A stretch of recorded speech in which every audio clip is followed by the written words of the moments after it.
capsule est une présentation de Jucado, les experts à votre service. Alors, pour notre capsule, on a pour vous cette semaine les armes du Kobudo d'Okinawa. Alors, vous avez ici les kama, le nunchaku, le tambo et le tanto. Mais par contre, nous avons retenu deux armes pour vous cette semaine, les sai et les tonfa. Si tu nous parlais des sai, André. Les sai, c'est une arme qui est à la base un outil agricole. En fait, c'est une fourche. Celui-là est octogonal en acier chromé. La pointe n'est jamais très prononcée par tradition. C'est un instrument qui sert à se défendre contre les sabres, principalement. Et au niveau du maniement, ça semble bien équilibré, quoi. Celui-là est un instrument particulièrement bien équilibré. Il a exactement la longueur qu'il faut pour protéger mon avant-bras. C'est un bel instrument. Vous avez aussi les tonfa. Tonfa, qu'on connaît aussi au niveau des policiers, qu'on appelle les PR-24. PR-24. Donc, c'est une arme qui est quand même assez vieux, qui nous vient d'Okinawa, est en bois, en chaîne rouge, très solide, absorbe bien les coups. Encore une fois, au niveau de la poignée, ça se prend très bien. On sent qu'on a une bonne poigne dessus. Des produits de qualité. Alors, c'est déjà tout pour notre capsule. Et si vous le voulez bien, on va aller voir Maître Alain Floquet en action avec le Kobudo en Allemagne, au Budo Gala.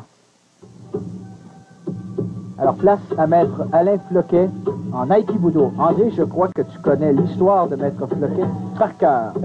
Ça se peut-tu? Ça se peut. Disons qu'on ne va pas rentrer dans les détails. Disons que Maître Floquet est un homme très connu en France. C'est un élève de Minoru Mochizuki. C'est un élève direct de Minoru Mochizuki qu'il a longtemps fréquenté. C'est peut-être bon de préciser, excuse-moi André, oui, que quand on parle de Mochizuki, on ne parle pas du maître Mochizuki qui est en France. Non, on parle de son père. De son père. C'est ça, qui est classé monument national au Japon. Wow. Oui, c'est pas n'importe qui.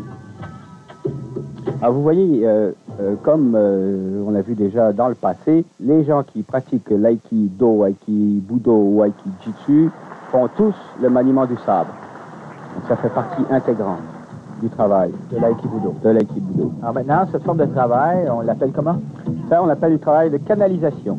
C'est-à-dire qu'on profite de la poussée ou de la saisie d'un partenaire pour l'amener en déséquilibre sans lui faire subir de torsions, d'athémie ou de clés, quoi que ce soit. Donc, c'est vraiment en mouvement.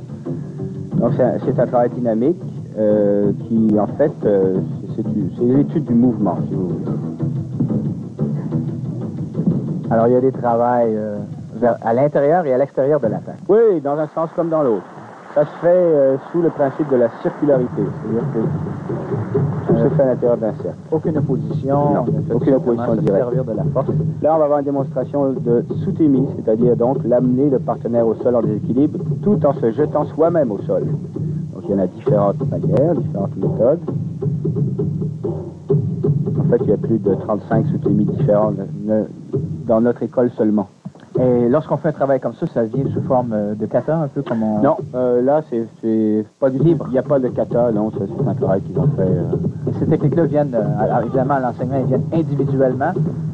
Absolument. En application. Absolument. Et lorsqu'on arrive à un travail comme ça de sutemi, oui, là, ils sont improvisés par rapport à l'attaque. Ben, c'est-à-dire que les sutemi ne sont pas improvisés, mais les attaques, en principe, ne sont pas connues d'avance. OK. Donc, on réagit à l'attaque, c'est ça.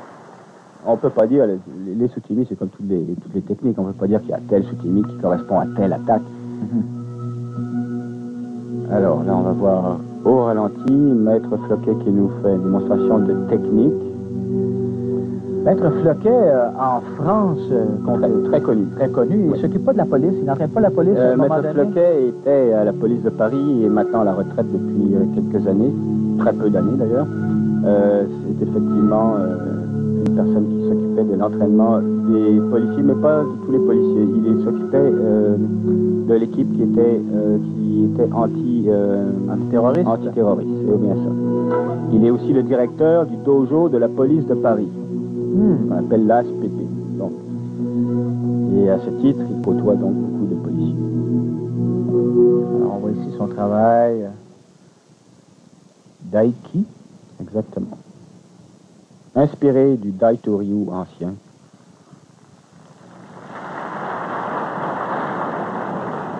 Dans les mêmes techniques de façon un petit peu plus dynamique. L'aiki, c'est une forme d'autodéfense, hein, donc on répond toujours à une attaque. Action-réaction. Très beau travail ici. Et ici, on a vu une clé de coupe. Renversement.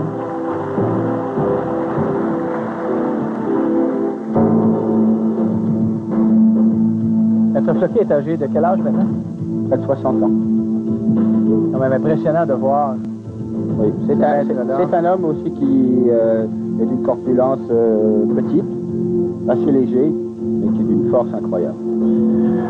Très impressionnant. Lorsque je fais des voyages à chaque année au Japon et j'ai l'occasion de voir des maîtres âgés dans la soixantaine, 70 ans passés, 80, 90 ans qui s'entraînent encore régulièrement. Exactement. Exactement. Mais genre, sans vouloir faire de publicité, mon propre père qui a 75 ans s'entraîne 2 fois par semaine. S'entraîne encore? Ben oui, c'est vrai, c'est vrai. Et il fait de l'aïkibudo. Il fait de l'aïkibudo, il fait du judo. Wow!